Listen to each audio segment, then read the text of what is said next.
You know what they all said? They're like, why would you get a Defender? It's just gonna break down on you all the time. You're just gonna have issues, you're gonna have problems, you're gonna have to spend money and time and be stressed out all the time because of this car. And you know what I was like, guys, come on, it's not gonna break down. That's not gonna happen to me. No problem, chill, relax, it'll be fine. It's not gonna break down. What can I say? It broke down. I'm Ava, and I'm a full-time adventurer. I want to bring you on a journey that's all about being brave, experiencing the world, and feeling truly alive. My travels have been one hell of an adventure so far, but last summer, I bought an old Land Rover Defender and converted it into an off-road expedition truck. I now wander around the world and live in my 4x4. Hit subscribe to join my adventure crew and watch real raw travel videos every week. And this is not clickbait. We really have a major issue on our hands. Odyssey has been at the mechanics here in Turkey for the last couple of days, and we don't know how much longer the repair is going to take. But it's a really serious breakdown of the kind that you do not want to have when you're overlanding or traveling in a foreign country where, by the way, in this town, not many people speak English. And I definitely do not speak Turkish. So we'll get to that in just a few minutes. A quick word of warning, there is a major plot twist at the end of this video, so make sure you watch right until the end. But first of all, I want to share with you my attempt at doing something that I absolutely have no idea how to do. Electricity. I tried to fix my own inverter inside Odyssey a couple of days before the breakdown. Let's see how that went. My original inverter broke down in the middle of nowhere, which means that I wasn't getting any power from the solar panels.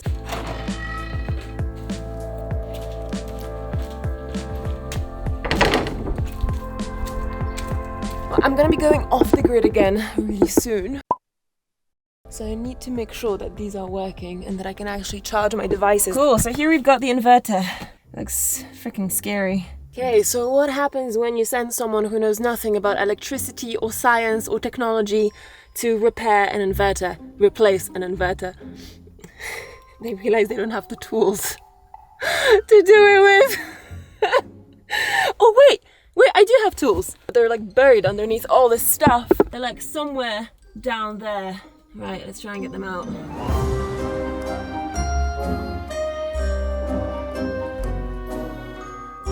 Here we go. Oh, here it is. My mechanic is camera shy and he doesn't want to appear in the video, so I'm just gonna call him John. John says that the first thing I have to do is cut off the power to the car, which is my secret power button I haven't told you about. In fact, very few people know about it, but I'll show you. It's super cool. It's like my favorite thing about the car. And if you take it out, what it means is that nobody can actually turn the car on. It's not possible. So here we go. Power has been cut. Step number 2, turn off the old inverter.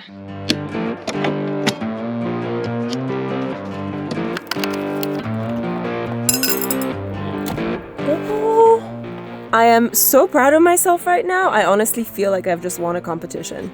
I know it's probably not very difficult, and probably half of you watching would know how to do this much more quickly than me, but I've never done this kind of stuff before, so I should have the right to feel proud of myself. Now, stage 2 is installing the new inverter. I might just put this on a time lapse so I don't bore you with the details.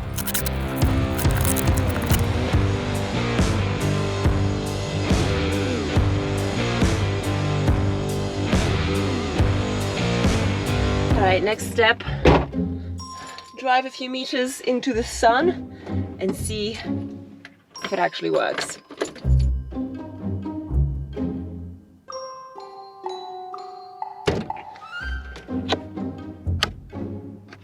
No, that did not work. I really thought I could fix it, but I guess instead I'm just gonna add it to my slowly growing list of things that did not go according to plan. I'm just gonna leave it to the pros. When I go back to Poland at some point in the next couple of months, I'll just keep driving the car and making videos. That's my job. I'm not gonna do anything else. We were spending quite a while in Cappadocia, exploring its amazing fairy tale valleys, camping a little bit, living in a cave house a little bit, and just as our time here was coming to an end, It happened. The thing I had feared the most when setting off on my overlanding trip. The truck suddenly stopped on a hill, with the stick becoming stuck in second gear. We were effectively immobilized. Thankfully, the owners of a nearby hotel saw what had happened and helped us call a tow truck. Helpful, since we don't speak any Turkish and English is in short supply here. Odyssey is a little bit too heavy to be towed away. Oh my god. I don't know what to think about this. Okay. Okay. Oof. Oh my baby. Right, so Odyssey's on the back of a tow truck, which I was just telling Mike was a moment that I was hoping not to see. Seems like there's a problem with the transmission, with the gears. We have no idea what's wrong. It's late, it's nighttime approaching, and we're driving to a mechanic in Turkey that we never heard of, that someone recommended, someone that we don't know. It's all a bit strange and a little bit wild, and honestly, I'm nervous for the car, for the trip. I guess we just have to trust in the process.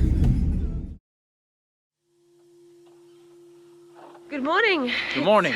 It's a frosty, chilly morning here in Cappadocia, and we are just on our way to see what is wrong with Odyssey. To the mechanics. Just right here. Last night we were going up the hill. Sometimes Odyssey has some problems with hills. She doesn't like them very much. Who does? But I threw it in a second and it got stuck.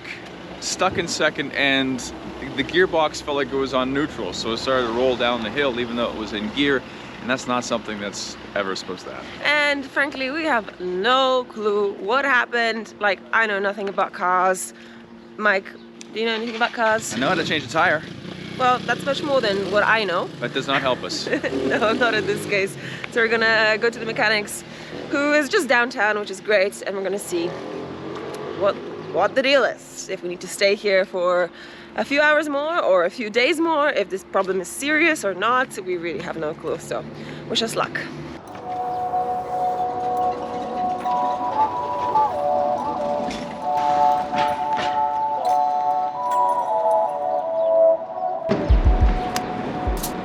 First things first, coffee.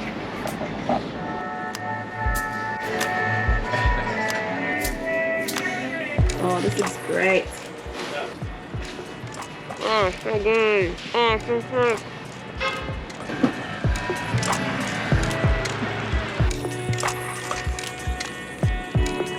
We've come to a very industrial part of town. This is the neighborhood that most tourists don't get to see, but we have the luxury of seeing because of our lovely car breaking down. I don't know if it's a good sign or not that there's 2 cars on the roof.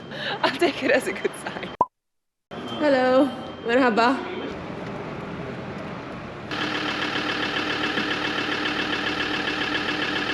So the boss of the place is not here right now, so we gotta wait another 15 minutes until he arrives. He can actually take a proper deep look and see what happened. Yes. Let's wait.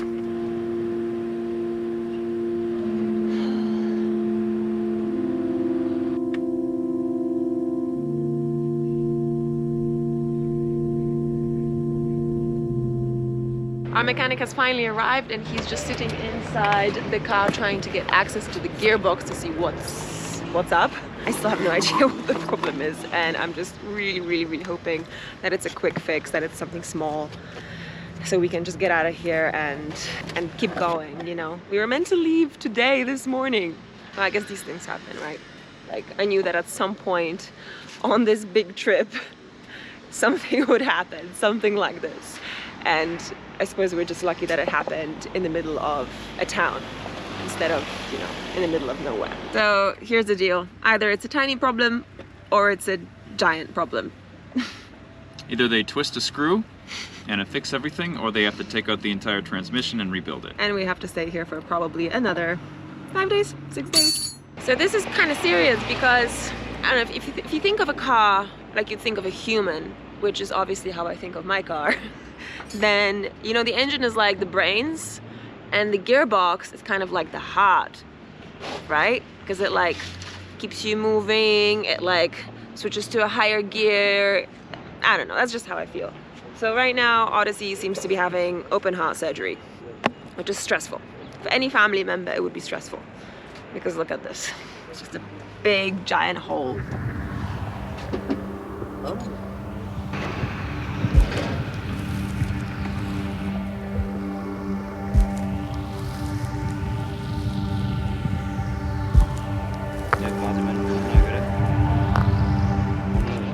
Any idea how much it would cost?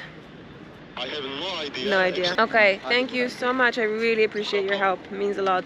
No problem. Awesome, awesome, awesome. Thank you. Bye. It's broken. Bye-bye. Yeah, they have to take out the transmission, which is gonna take 2 days. I'm not gonna lie to you, no toxic positivity here. I wasn't just magically living my best life and seizing the day after Odyssey broke. In reality, I just sulked for a while. We knew that the problem was the transmission, which can be extremely expensive to fix. I checked online to see what it might cost to repair it. How much does it cost to fix a transmission? The moment of truth.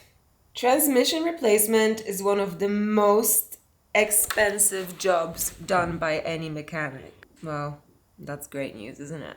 And that made me sulk some more. Of course, it's a 16-year-old car. What do you expect? And every car can break down, regardless of the brand or make. And I knew that when I bought my truck. I knew all these things. But even knowing them, I couldn't help but feel a bit useless in the moment. Okay, this is the mechanic. So he's sending me a bunch of pictures and he's saying, hello, they took apart the transmission. These are the parts that are broken, so he will order them and it will be there tomorrow and then he will start assembling. Well, okay, at least we don't have to buy a whole new transmission. This is the good news. Oh. Hello. Hi, how are you? I'm fine, how are you? Good. So this is good news, right? Like the transmission is not completely broken. Oh my god. Oh my god. So first of all, it's not the ginormous problem that we feared, because worst case scenario, we would have to buy a whole new transmission and change the whole transmission, which would have been really expensive and also time consuming. So thankfully, it's just a couple of parts and he can order them in by tomorrow and maybe even get it all fixed in the next couple of days, which means that maybe we'll be able to go again on the weekend. And I just really, really, really hope that everything goes well from now on. Please. Oh, this is like some much needed good news. So now we wait. Whew. Right, so now I have to go to the mechanics and pay him a deposit, or rather pay for the new parts that he's sourcing to fix Odyssey. So let's have a little walk around town.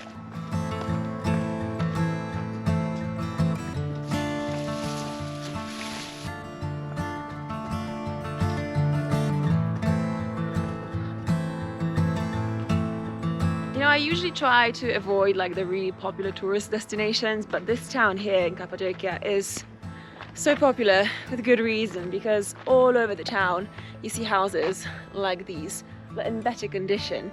These are like old cave houses, basically built next to caves, and then, you know, people would like build them up with stones and just live there. So like half in a cave, half in a house. It's absolutely amazing, actually.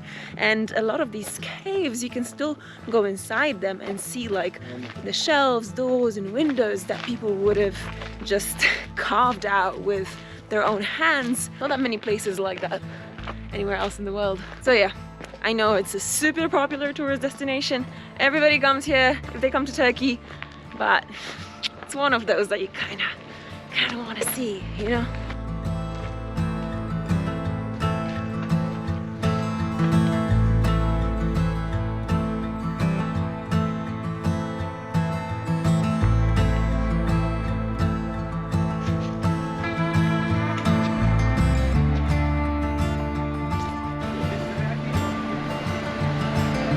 here's the thing, even though this might be just one of the most popular, if not the most popular place in Turkey for tourists, there's almost nobody here. It's locals and then just a few tourists here and there. And that's because it's the off season, which is a great time to travel.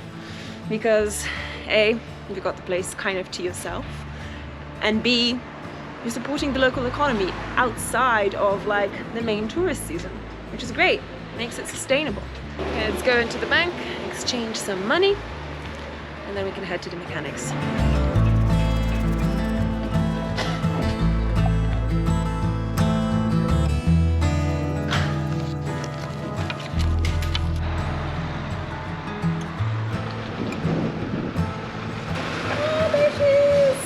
My poor baby, just hanging. She's hanging in the air. Oh my god, I feel so bad for her. I know it's just a car. I know this is normal for a car, but it still feels so weird to like see her so immobilized. The deposit was paid. We'll take a look at the final cost of the repair at the end of the video. It's time to go. It's honestly felt like visiting a relative in hospital. I hope I see her soon. Over the last few days, I have felt probably the most incompetent that I've ever felt in my entire life. In the sense that I really don't know anything about car mechanics. I don't even know how an engine works, to be completely honest with you.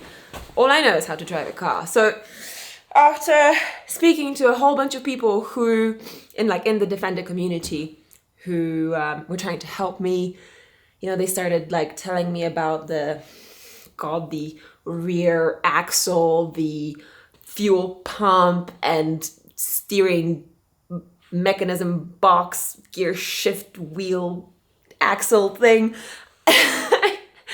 It's a lot of words to me right now. So I've decided that since, you know, I learned how to do this vlogging thing thanks to YouTube University, just by watching video tutorials on YouTube. And if I could do that, and I've been successful at it, then I can probably learn some stuff about mechanics from YouTube too, right? So I've decided that every single day for the next 30 days, I'm gonna watch one video about car mechanics per day and hopefully learn something. at least something. So this is day one. And our video for today is how car steering and differentials work as explained by a 1920s video. Apparently still relevant today and definitely applicable to a basic car like the Defender.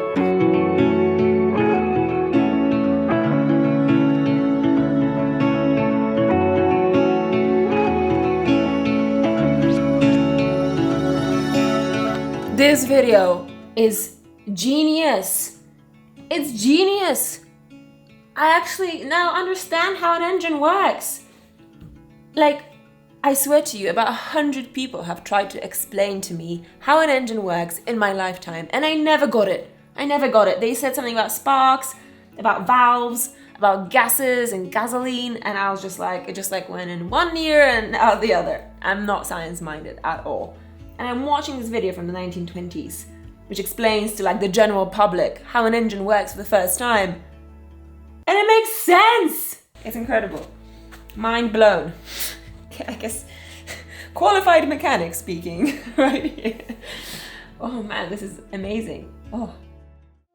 It is 3 o'clock on Friday, and the mechanic had told me that it's possible that the car would be ready between 2 and 3. So I just messaged him at 3 on the dot to ask if it was ready, and I got this message back.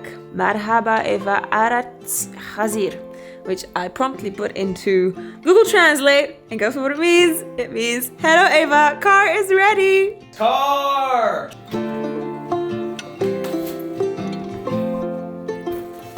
Well, she has left the garage, which means that she's drivable. So first thing that we're gonna do is we're gonna go for a little test drive just to make sure that she's holding up okay. I got some really good advice from a certain overlander called Graham Bell, who's like the legend in the Defender overlanding world. So he told me to do a few things, take it for a test ride before leaving the garage for good. So fingers crossed. I've got a bad feeling about this. So we You can go back. But we still... Is that first? You're trying to put it in? I'm trying to put her in first and it's just not working. I can put it in. I cannot put it in third. See? What's that? That's not first? That is... One, two... That does not feel like first. That's first. What? It's just first that's not destroyed. What? This is how she actually drives? Yeah, before it was just absolutely wrecked on the inside. inside. Oh my god, I used to have to go like, boom, like Exactly. that. No, I can't, no, this can't be right. Is this really right? When I first started driving this truck, you probably saw, I was like, oh my god, you have to really abuse it. And we've been driving it for thousands of kilometers. So Eva was so unused to it sliding into first. She's like, oh no, it's not working. That is crazy. That is like a different car. It's a different car. Bye, Caligula. So far so good. She drives well at low speeds, high speeds, in low gears, but there's one more test that we gotta perform to see if everything is in working order. And for that, we gotta go underneath. So I put some white sheets of paper underneath Odyssey a few hours back, actually last night, because it's already day 6 of this whole fiasco. So now we gotta see if there's any oil leaks in the car. Let's take a look. Ha! None. Not a single one. I think that means she's healed. Yes! I'm so happy. Oh my god. I'm so relieved. You have no idea. So I'm like sitting here and recording my video and then I look up and guess what I see? This ginormous dog standing on the wall there. Otello! Otello! Hey! Hey! Hey! He actually belongs to the owner of the apartment that I'm staying in. Oh. I am so happy to have a birthday baby. She's like, I don't know about this. The thing is that like for all of her imperfections, for all of her silly things that she does, and I mean the truck, for all the times that she's broken or I've had to fix her or perform maintenance on her, I just still freaking love this truck. I love it. I love it so much.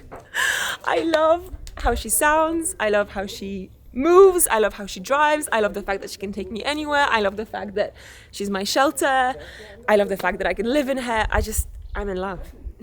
The repair cost me about $550 the equivalent of that, which is really not that bad. I really feared it would be like upwards of 1,000, so I'm happy with that. And honestly, I'm just super excited to be getting back on the road, back into some more beautiful, epic places all across Turkey and beyond. And yeah, that's it. She's here, she's fixed, she's healed. Let's keep going.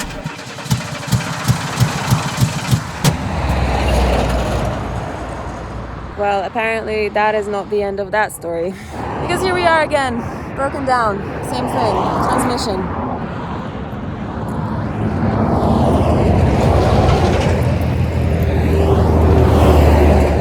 I don't even know what to tell you. The mechanic is meant to be here in about an hour because we're a bit far off, but luckily we didn't get too far. I'm done.